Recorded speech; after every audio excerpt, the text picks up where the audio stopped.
오늘 우리에게 주시는 하나님 말씀은 요한일서 1장 1절에서 4절까지 말씀입니다. 요한일서 1장 1절부터 4절까지의 말씀입니다.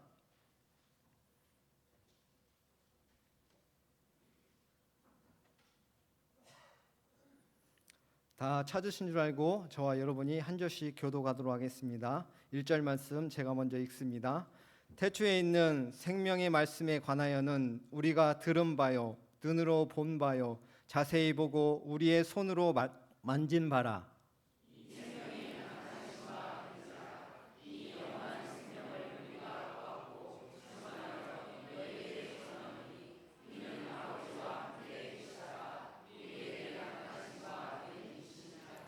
우리가 보고 들은 바를 너희에게도 전함은 너희로 우리와 사귐이 있게 하려 함이니 우리의 사귐은 아버지와 그의 아들 예수 그리스도와 더불어 누림이라. 우리가 이것을 쓰면 우리의 기쁨이 충만하게 하려 함이라. 아멘. 이 시간 이 여전도의 회원들 나오셔서 하나님 앞에 찬송으로 영광 돌려드리겠습니다.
귀한 믿음으로 하나님께 찬양으로 영광 돌리신 우리 이 여전도의 회원들 모두 가운데 날마다 하나님의 부어주시는 은혜가 넘쳐나시기를 간절히 바라겠습니다.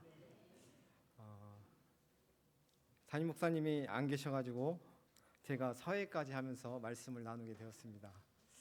말씀을 나눈 것도 쉽지는 않은데요. 이 사회도 참 부담스럽더라고요. 그래서 안 했으면 참 좋겠다는 생각도 들기는 하지만 그래도 앞으로 계속 해야 될 일인데 부딪혀 봐야지라는 그런 생각들도 한편으로 들기도 합니다. 오늘부터는 요한 1서의 말씀을 함께 나누려고 합니다. 원래 순서상으로는 요한 1서 말씀을 나누고 먼저 나누어야 했지만 유다서를 먼저 나눈 이유는 베드로 후서의 내용과 많이 유사한 내용들이 많이 있어서 유다서를 먼저 나누었고, 그래서 오늘 앞으로는 계속해서 요한 서신의 말씀을 나누려고 합니다.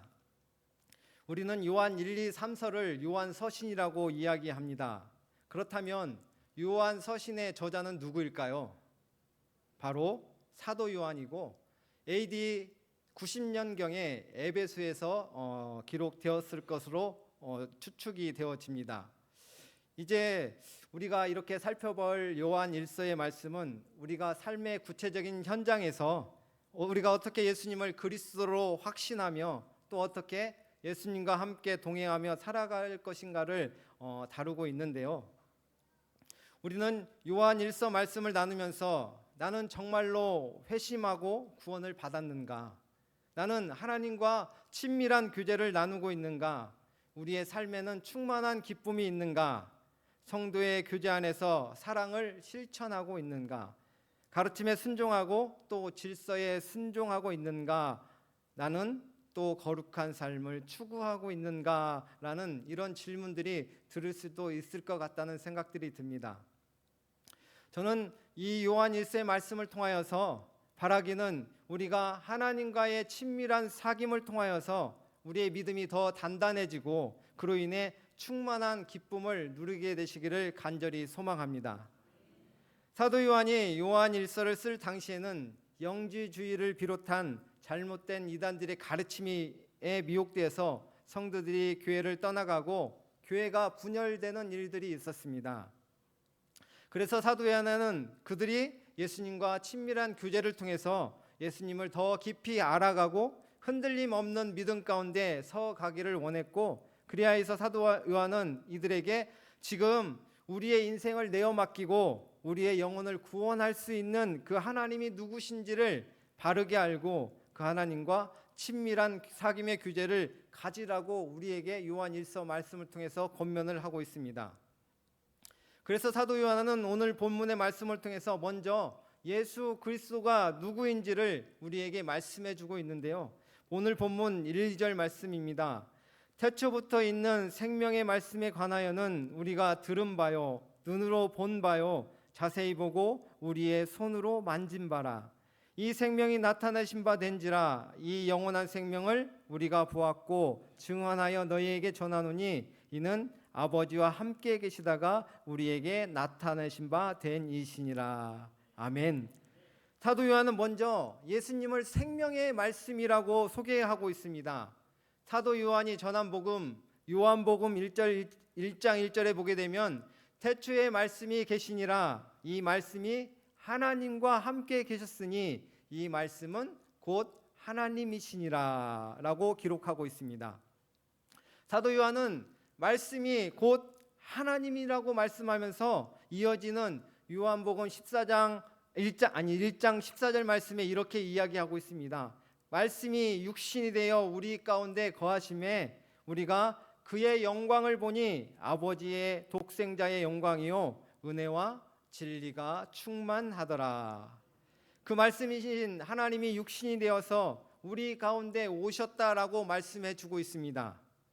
하나님이신 예수님께서 육신의 몸을 입고 이 땅에 오셨습니다. 원래 우리는 영이신 하나님을 손으로 직접 눈으로 만져볼 수 없고 또 눈으로 볼 수 없습니다. 그런데 그 그 하나님이 이 땅에 육신의 몸을 입고 오심으로 인하여서 우리는 예수님의 음성을 직접 들을 수 있었고 또 예수님의 얼굴을 직접 보았으며 예수님을 직접 만져볼 수 있었습니다.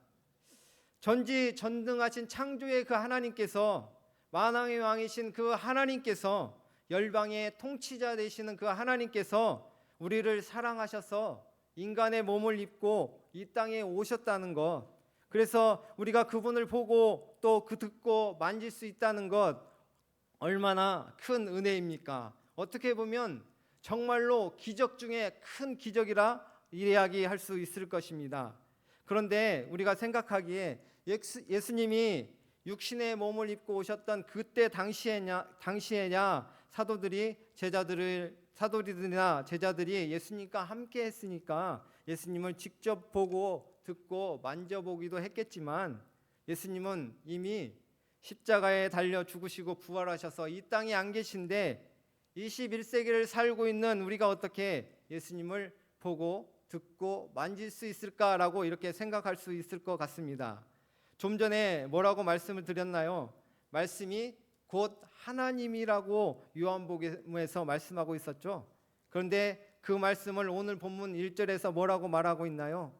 바로 생명의 말씀이라고 기록하고 있습니다. 그리고 2절에서는 그 생명을 뭐라고 기록하고 있냐면 영원한 생명이라고 기록하고 있습니다. 2000년 전에 이 땅에 오셨던 그 예수님의 말씀, 그 예수님의 복음이 기록된 이 성경은 살아있는 생명의 말씀이라는 것이죠. 그래서 2000년이 지난 지금도 그 예수님의 복음을, 예수님의 말씀을 당시 그를 직접 보고 듣고 만졌던 그 사람들을 통하여서 증언하여주고 전하여진 이 기록된 하나님의 말씀인 성경을 통하여서 지금 우리도 예수님을 만나고 보고 들을 수 있고 만질 수 있다라는 것입니다. 이 말씀을 통해서 기록된 하나님의 말씀인 성경을 통하여서 우리는 예수님을 만날 수 있다라는 것을 우리에게 가르쳐 주고 있습니다. 오직 예수 그리스도만을 증거하는 이 신구약의 말씀을 통하여서 예수님이 누구신지를 알아가고 그 예수님을 통하여서 생명을 얻는 저와 여러분이 되시기를 간절히 소망합니다. 그러려면 어떻게 해야 할까요? 부지런히 말씀을 읽어야 합니다. 연초에 성경 통독표를 모두 나눠 드렸죠. 담임 목사님께서 아무리 못 읽어도 1년에 2번씩은 읽자고 강조하고 또 강조하셨는데 말씀 열심히 읽고 계시죠? 아멘이 없으시네요. 자, 지금까지 그렇지 못했다고 한다면 이제부터라도 말씀을 꾸준히 열심히 읽어 나가시기를 바라겠습니다. 그리고 강단에서 선포되는 말씀도 깊이 새겨 들을 수 있기를 간절히 바라겠습니다.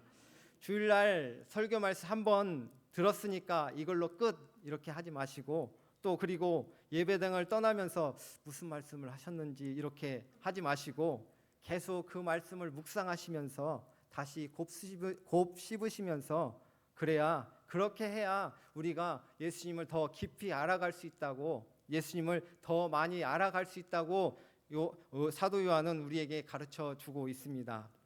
그리고 부지런히 말씀도 묵상하시기를 바라겠습니다. 주님을 더 사랑하는 마음으로 주님의 말씀을 대하고 말씀을 더 사랑하시고 또한 이 말씀을 귀하게 여기시는 귀한 성도님들 되시기를 간절히 바라겠습니다. 그래야 우리가 예수 그리스도가 누구인지를 알 수 있고 또 우리를 예수 그리스도를 통해서 우리가 구원을 얻으며 영원한 생명을 누릴 수 있게 되는 것입니다. 저를 비롯한 우리 교회 모든 성도님들이 이 하나님의 말씀인 성경을 통하여서 생명으로 오신 예수 그리스도를 만나게 되기를 주님의 이름으로 축원합니다. 이렇게 말씀을 통하여서 생명 되신 예수 그리스도를 아는 것이 먼저였다면 이제는 예수님과 친밀한 교제를 나누라고 사도 요한은 우리를 권면하고 있습니다. 3절 말씀 다시 한번 다 같이 찾아서 읽어보도록 하겠습니다. 찾으셨나요? 다 같이 읽겠습니다. 시작. 우리가 보고 들은 바를 너희에게 전함은 너희로 우리와 사귐이 있게 하려 함이니 우리의 사귐은 아버지와 그의 아들 예수 그리스도와 더불어 누림이라. 아멘. 우리가 보고 들은 바가 무엇인가요? 바로 예수님입니다. 그 예수님에 대해서 사도 요한이 편지를 쓰는 이유는 하나님 아버지와 그의 아들 예수 그리스도와의 친밀한 사귐을 함께 누리기를 원한다는 것입니다. 하나님과의 사귐, 그의 아들 예수 그리스도와의 사귐, 이것이 바로 요한일서의 핵심 주제이기도 합니다. 요한복음 17장 3절에 보면 영생은 곧 유일하신 참 하나님과 그가 보내신 자 예수 그리스도를 아는 것이라고 말씀해 주고 있는데요. 영생이 뭐라고 말씀하고 있다고요? 예수 그리스도를 아는 것이라고 말하고 있습니다. 우리는 영생을 우리가 죽고 난 후에 천국에서 영원히 사는 것을 단순히 그렇게 생각을 하는데요. 지금 성경은 영생에 대해서 우리에게 뭐라고 말씀을 해주고 있나요? 예수 그리스도를 아는 것이 영생이라고 말씀해 주고 있습니다. 예수 그리스도를 아는 것, 예수님을 얼마나 알고 계신가요? 제가 2002년도의 이야기인데요. 우리나라 옆에 있는 큰 땅덩어리를 가진 나라가 있잖아요. 거기에 가서 대학생들에게 복음을 전하고 또 성경 공부도 같이 하고 주일이면 그 친구들과 함께 예배를 드리기도 했습니다. 그렇게 그 나라에 있는 대학생들을 많이 만났는데요. 제가 한국 사람이라고 하면 아주 반가워하면서 너 김희선 아냐고 이렇게 물어보는 친구들이 되게 많았습니다. 그 친구들 눈에도 김희선이 이쁘기는 이뻤는 것 같아요. 그리고 그가 성형미인이라는 것도 다 알고 있더라고요. 그래서 김희선 아냐고 이렇게 물어봤을 때 제가 뭐라고 대답했을까요? 당연히 안다. 그렇다고 해서 제가 안다고 해서 제가 그 사람의 뭘 알겠어요. 그냥 무슨 드라마에 출연했고 또 무슨 광고를 했다 이런저런 얘기를 해줍니다. 그래서 그 친구들이 김희선 씨를 아냐고 물어봐서 그래 안다라고 했지만 제가 김희선 씨를 직접 알고 있는 것일까요? 안다고 말할 수 없겠지요. 왜 그렇습니까? 제가 김희선 씨를 만나서 이야기를 해본 적도 없고 저는 그냥 드라마다 광고를 통해서 그녀를 아는 것뿐이지 인간 김희선에 대해서는 아무것도 모르는 게 사실인 것입니다. 사실 저만 김희선 씨를 알지 김희선 씨는 제가 있는지도 아마 모를걸요? 진짜로 안다고 이야기할 수 없을 것입니다. 이처럼 예수 그리스도를 안다는 것은 우리가 그에 대해서 지식적으로 알고 있다고 해서 우리가 예수님을 알 수 있다고 말할 수 없다는 것입니다. 성경에서 자주 쓰이는 이 알다라는 이 동사는 모두가 경험적인 체험에서 나오는 그런 알을 이야기하고 있습니다. 그러니까 우리가 예수 그리스도를 안다는 것은 지식적으로 머리로만 안다는 것이 아니라 그 예수 그리스도와 친밀한 사귐과 교제를 통해서 경험하고 직접 체험했을 때 우리는 비로소 안다라고 이야기할 수 있다는 것입니다. 원래 우리는 알다시피 하나님과 사귀면서 살도록 창조되었습니다. 그런데 어땠습니까? 죄가 이 세상에 들어옴으로 인해서 우리는 하나님과의 관계가 깨어져서 이제 더 이상 하나님과 친밀한 관계를 누릴 수 없는 그런 관계가 되었고 그 깨어진 관계를 다시 회복시킨 것이 바로 예수 그리스도의 십자가 사건이었습니다. 그 예수 그리스도의 십자가만을 통해서 우리는 하나님과 친밀한 교제를 다시 누릴 수 있게 되었습니다. 그런데 지금 우리는 그 예수 그리스도와 친밀한 교제를 누리고 계신가요? 교회에 다니는 많은 사람들이 자기는 예수님을 안다고 예수님을 믿는다고 이야기를 합니다. 나 교회에서 오랫동안 신앙생활을 해왔고 성경 공부도 많이 했어. 지금 봉사도 얼마나 많이 하고 있는 줄 알아? 그러면서 예수님이 누구인지 안다라고 이야기를 합니다. 그렇다고 한다면 저는 그분에게 이렇게 묻고 싶습니다. 그렇다면 얼마나 하나님과 친밀하신가요? 그렇다면 얼마나 하나님과 가까워지셨나요? 라고 이렇게 묻고 싶습니다. 지식적으로는 우리가 예수님에 대해서 아는 거 말고 우리가 진짜 경험적으로 예수님을 알고 있으세요? 예수님과 매일 친밀한 사귐, 교제를 나누고 예수님은 우리와 그렇게 친밀한 교제와 사귐을 나누고 싶어 하십니다. 우리는 오랫동안 이 신앙생활을 해와서 예수님이 2000년 전에 베들레헴 마구간에 태어나셨고 또 우리 죄를 위해서 십자가에 달려 죽으셨고 죽으신 지 사흘 만에 다시 부활하셨다는 사실들을 다 알고 있습니다. 예수님이 생애 가운데 수많은 기적들을 행하셨다는 것도 우리 잘 알고 있습니다. 예수님과 삶과 죽음, 부활에 대해서도 그가 하신 일에 대해서도 많이 듣고 그리고 알고 있어요. 그런데 그 예수님에 대한 지식이, 그 알미 지금 현재 예수님과의 친밀한 삶으로, 사귐으로, 교제로 연결되어 있냐라는 것입니다. 그런데 만약에 그런 예수님과 친밀한 교제로, 사귐으로 연결되지 않았다면 우리는 예수님을 진짜 안다라고 말할 수 없다는 사실입니다. 예수님을 진짜로 만나고 믿었다는 것이 아니라는 사실입니다.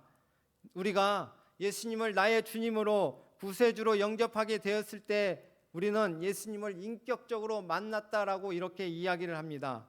그 말은 구체적으로 말하면 이전에는 예수님은 나와 아무런 상관이 없는 분이셨는데 이제는 나와 상관 있는 분이 되셨다라는 그런 의미입니다.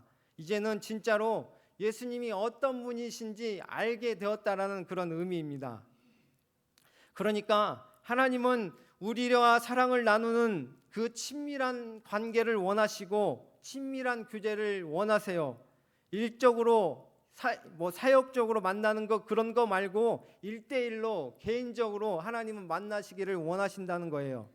그분과의 친밀한 교제를 나누는 것 하나님이 누구보다 원하고 계신다는 사실들을 우리가 기억했으면 좋겠습니다. 저는 정말로 바라기는 저와 여러분이 그 예수님과 친밀한 사귐과 교제를 통해서 예수님이 누구인지를 알고 그 예수님을 진실로 믿게 되기를 간절히 소망합니다.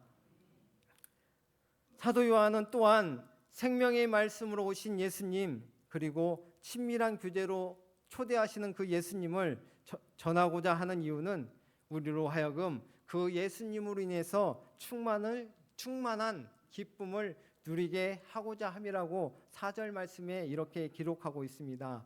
우리가 이것을 쓰면 우리의 기쁨이 충만하게 하려 함이라. 아멘. 한 가지 질문을 드리고 싶습니다. 사랑하는 성도 여러분, 신앙생활 하는 거 기쁘십니까? 그리스도인으로서 살아가시는 거 기쁘신가요? 아멘이십니까? 그런데 이런 분도 있으실 것 같아요. 우리가 어떤 삶인지 알고 계셔요? 기쁘겠냐고요? 내 삶이 지금 얼마나 힘든지 아세요? 그렇게 생각하시는 분도 있을 것 같습니다. 맞습니다. 우리의 삶이 얼마나 힘들어요. 얼마나 고달픕니까? 기쁜 일이 하나도 없는 것 같아요. 뭔가 문제도 좀 해결되고 상황도 좀 나아지고 좀 좋은 일도 생기고 그래야지 기쁘지 않겠습니까? 기쁜 일이 뭐가 있겠어요? 그런데 초대교회 당시 예수님을 믿었던 그 사람들을 보면요, 그들에게 한 가지 공통점들이 있었습니다. 그들은 모두 기뻐하는 사람들이었다는 것이에요. 그들 안에는 충만한 기쁨이 있었습니다. 그들이 모두 부자였나요? 그들이 모두 건강했나요? 그들이 모두 성공했나요? 아니요. 그들은 그런 것과는 전혀 거리가 먼 사람들이었습니다. 오히려 수많은 핍박과 박해, 고통과 절망 가운데 있는 사람들이었습니다. 바울은 또한 어떤가요? 감옥에 갇혀서 아무것도 할 수 없습니다. 그런데 기뻐하고 있습니다. 왜 그렇습니까? 어떻게 그들은 그렇게 기뻐할 수 있었을까요? 주 안에 있을 때, 주님과 함께 할 때 기뻐할 수 있었다는 것이었습니다. 그들은 그렇게 생명 되신 주님을, 예수 그리스도를 만났던 사람들이었습니다. 그들은 예수 그리스도와 친밀한 교제를 나누었던 사람들이었습니다. 예수님과의 사귐을 통하여서 그들은 세상이 알 수 없는 오직 그리스도만이 누릴 수 있는, 그리스도인들만이 누릴 수 있는 주 안에 있는 주님을 소유한 자들이 누릴 수 있는 참된 기쁨과 평안이 그들 안에 있었다라는 사실입니다. 저는 그 기쁨이 예수님과 친밀한 교제를 나누는 가운데 저와 우리 성도님들 삶 가운데서도 충만한 그 기쁨이 넘쳐나시기를 간절히 바라겠습니다. 그리고 또한 기쁨은 전염성이 있습니다. 그래서 혼자 누리는 것이 아니라 다른 사람들에게 전하여지는 것입니다. 내가 하나님과의 친밀한 교제가 없잖아요. 그러면요, 우리는 그로 인한 기쁨과 사랑이 결핍이 되어서 다른 사람들을 향한 화살로, 공격으로 변하여지게 됩니다. 다른 사람들에게 거친 언행을 하게 되고 또 다른 사람의 약점을 들추거나 비판하게 됩니다. 다른 사람들을 신뢰하지 않아요. 그로 인해서 공동체가 망가지게 됩니다. 그런데 내가 하나님과의 친밀한 교제를 누리잖아요. 그래서 그로 인해 기쁨이 샘솟습니다. 그 기쁨이 충만해집니다. 그러면 그 기쁨이 다른 사람에게도 흘러가기 시작하게 될 것입니다. 서로를 위로하고 서로를 격려하고 허물을 덮어주고 용서하는 가운데 성도 간에 아름다운 교제가 생겨나게 될 것입니다. 그러면 교회가 건강하게 세워져 갈 것입니다. 그런 기쁨이, 그런 평안함이 우리 교회 가운데서도 흘러갔으면 좋겠어요. 저는 우리 세정교회가 하나님과의 그 친밀한 교제를 통하여서 예수님을 우리의 주인이시며 구세주로 고백하며 충만한 기쁨을 누리게 되시기를 간절히 소망합니다. 예배당에 들어올 때는 예수님을 만날 것으로 기대함으로 기뻐했으면 좋겠어요. 이 예배를 드리고 나가실 때는 내가 예수님을 만났기 때문에, 하나님의 말씀을 듣고 만지고 보았기 때문에 너무도 기뻐했으면 좋겠습니다. 그래서 나는 이런 예수님이 좋다라고 그렇게 성도들과 그 기쁨들을 나눌 수 있었으면 좋겠습니다. 오늘 예배 가운데 예수님을 만났어, 더 기쁜 하나님의 충만하신 인재를 경험했다라고 하면서 나는 그런 예수님이 너무 좋다고 하는 이런 고백들이 우리 예배 가운데 있었으면 좋겠습니다. 그러한 감사와 감격이 차고 넘치는 그런 기쁨이 충만한 교회가 우리 세정교회가 되기를 간절히 소망합니다. 나는 주님 한 분만을 원해요. 이 고백이 우리에게 있기를 간절히 원합니다. 주님 외에 다른 것, 그 어떤 것도 필요하지 않습니다. 주님만 계시면 됩니다. 그 생명 되신 주님만 계시면 됩니다. 예수님과의 친밀한 교제를 원한다라고 그렇게 고백하면서 다른 거 구하지 않겠습니다. 그 예수님 안에서 세상이 알 수 없는, 그 누구도 경험하지 못한 주 안에서 참된 기쁨과 평안을 내가 누리기를 원한다라는 고백이 정말 저와 여러분의 고백이 될 수 있기를 간절히 바라겠습니다. 기도하겠습니다. 사랑하는 하나님 아버지, 오늘도 우리와 만나기를 원하시고 교제하기를 원하시는 하나님 앞에 더욱더 깊이 주님을 만나기를 소망합니다. 말씀으로, 삶으로 주님을 더 알 수 있도록 우리에게 은혜 베풀어 주셔서 주님과 풍성한 사귐이 있게 하여 주시옵소서. 매일매일 만나는 주님을 기쁨으로 삼고 주님으로부터 오는 기쁨이 날마다 차고 넘치게 하여 주시기를 간절히 바라옵고 원하오며 감사드리며 예수님의 이름으로 기도드립니다.